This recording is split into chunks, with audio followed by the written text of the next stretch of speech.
គ្រប់ពេលតែងតែស្រមើស្រមៃសង្ឃមានថ្ងៃអាចស្លៀកឈុតរៀបការជាមួយមនុស្សដែលខ្លួនស្រឡាញ់រួមបេះដូងរួមក្តីស្នេហាតែសូបិននេះពេលណាអាចคล้ายទៅជាការពិតចិត្តនាងគួយប្រាថ្នាមិនរសាយចង់ក្លាយជាកូនក្រមុំដល់រីករាយរស់ដោយមានសុភមង្គលជួបនោះស្មងគ្មានចិត្តរីមីមិនក្បត់ស្នេហាមីស្រឡាញ់គ្នាជានិរន្តរ៍តើអាចទៅរួចដែរទេរវាងអូននិងថ្លៃជួយបំពេញរលនៅក្តីស្រមៃក្នុងចិត្តឲ្យគ្នាទៅវិញទៅមកបើកបេះដូងបើកចិត្តទទួលយកយើងសន្យាស្រឡាញ់គ្នារហូតទោះស្លាប់ក៏មិនព្រួលប្រាបងលួចស្រឡាញ់អូនយូរមកហើយ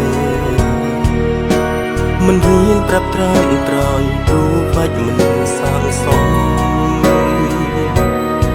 ទោះបីជាបងមិនប្រាប់អូនក៏អូនអាចមើលដឹងទូតន់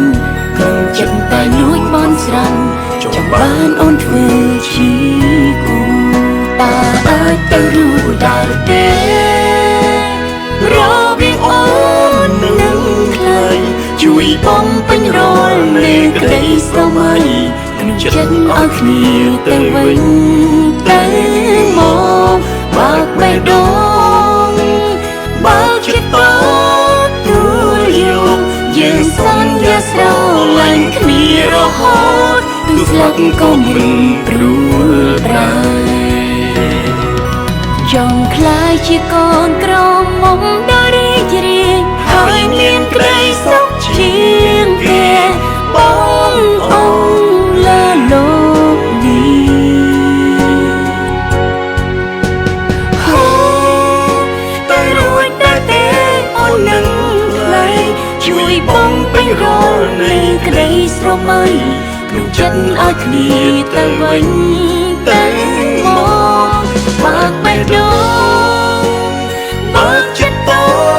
ទួលយកយើងសន្យាស្រឡាញ់គ្នារហូតទោះស្លាប់ក៏មិនព្រួលប្រាសន្យាស្មោះគ្នារហូតទោះស្លាប់ក៏មិនព្រួលប្រា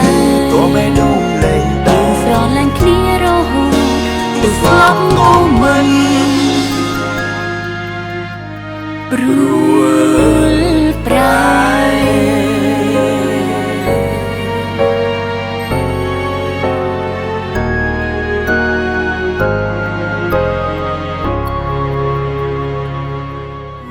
តើអាចទៅរួចដែរទេរវាងអូននិងថ្លៃជួយបំពេញរលនៃក្តីស្រមៃក្នុងចិត្តឲ្យគ្នាទៅវិញទៅ